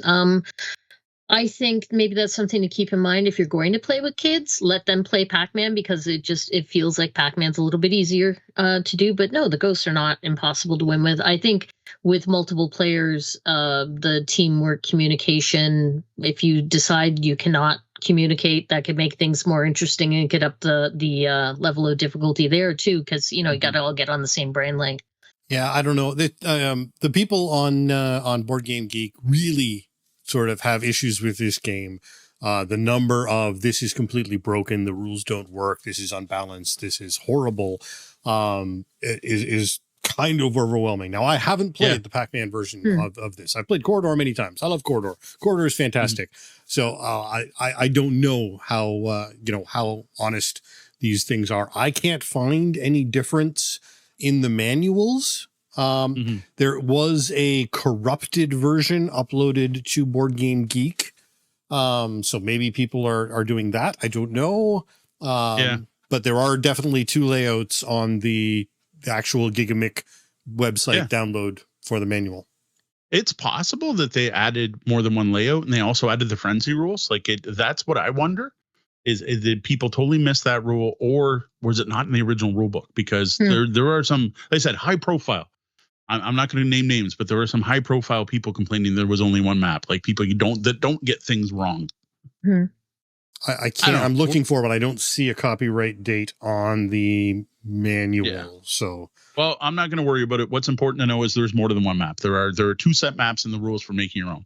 I'm just happy we have this because I've been a fan of Quoridor for years. Like Sean said, we played that for Extra Life for hours once online one night. But oddly, I've never actually owned a copy. My dad had a copy, and I don't know what happened to it. I think when he sold his game collection to a friend, he got rid of it. So we didn't have a copy. So I'm just happy to have a copy of Quoridor, and it looks awesome. Like it's an 80s thing. It's a retro 80s. It looks like Pac-Man. I can play Pac-Man Quoridor just by playing Quoridor anytime now, which is sweet. If I had an end table, I would leave this set up, like Deanna said. I would have this on display. This would be an artifact in our house. Plus, you know what? And now and then maybe I'll play the Pac-Man version. I'll play One versus Many because it's there. It's a gorgeous game. I hadn't played Quoridor as a kid. You taught it to me and we played it digitally. Yeah. I would definitely prefer to play the physical copy always. So now this has also shined at our public play events, mainly because of what it looks like. It catches people's attention. This is a game that when we bring it out, it is out for most of the night. It was extremely popular at the Sakura Anime Fest as a pop culture thing. That was the game that everyone who walked by picked up, looked at. That was what caught their attention. People know and recognize Pac-Man and are drawn to the box or the game setup. It's also done well at our Walkerville game nights. It's especially popular with parents who show up with their kids because the kids can get it. As long as your kids aren't going to eat the pieces, they get move one square. Now, if you are a two-player abstract strategy fan like Deanna and I and don't have Quoridor, go pick this up. You get a fantastic two-player game. Quoridor really is good. It seems so dead simple, but it is really good. And there's a ton of replayability. It is not a solved game after all these years. You also get a high-end, great-looking wooden game that doesn't look out of place on display. And heck, you might like the Pac-Man version. Now, if you already own Quoridor, should you pick this up? Well, that's going to vary person by person, group by group. If you have fond memories of arcades and spending a fortune in quarters like we do, you may want to pick it up for the nostalgia. If when playing Quoridor, you've wanted to be able to play with more players, that also might be another reason to pick it up. I also think this is a great tabletop gaming gift for a Pac-Man or retro video game fan. If you know someone who collects arcade cabinets or just has this kind of nostalgia, even if they never play the game, they get an awesome looking wooden set that they can sit there and use all the walls to make a real looking maze and put on display. Well, I don't know about you, but I'm out of quarters. So I think it's time to call an end to this review of Quoridor Pac-Man from Gigamic. While it's not an exact replica of the coin-op, this game does manage to give you that Pac-Man feel. What's a board game based on a video game that you feel really captures the feel of the digital game? Let us know in the comments. Yeah, shoot. I'm out too. And know what's really bad about that? We spent all our quarters. That means no cash left for coffee. Well, maybe you can help us out, actually. If you'd enjoyed this review, the other content we create, show your thanks by buying us a brew. Head over to tabletopbellhop.com/coffee, COFFEE. Well, that was the double bell. That means our shift's coming to an end and we're going to have to lock the lobby doors. Before we start locking things down, let's take a moment to thank a selection of our Tabletop Bellhop Patreon patrons. Sean P. Kelly. Thanks, Sean. Derek Hisson. Thanks, Derek. Thanks to you, to the members of the Misdirected Mark podcast. Donna. Thank you, Pax. Evil John. Thanks, John. And Brian Kurtz. Thank you, Brian. Thank you to all our patrons. You rock. Your first stop to finding us should be at tabletopbellhop.com, but you can find us all over the web as Tabletop Bellhop, one word, and on your podcatcher of choice as the Tabletop Bellhop Gaming Podcast. So our main topic tonight comes from one of you. We love answering your game and game night questions, whether it's online, through email, or of course here on our podcast. You can send your game and game night questions to questions@tabletopbellhop.com. Or go to our website, click on Ask the Bellhop, or honestly, you can hit us up on social media, or if you join us live when we're recording, we'll take questions right from the chat room. What Mo just said, our content is fueled by your questions. And honestly, you guys come up with really cool topics that we would never come up with on our own. So send them in. I'm going to call out to our chat room right now, who also has a great suggestion. If you like the show, get the word out to your friends and total strangers. He tries when he can. That's all for us tonight. For the Tabletop Bellhop Gaming Podcast, I'm Sean. I'm Deanna. And I'm Mo. Thank you. And game on.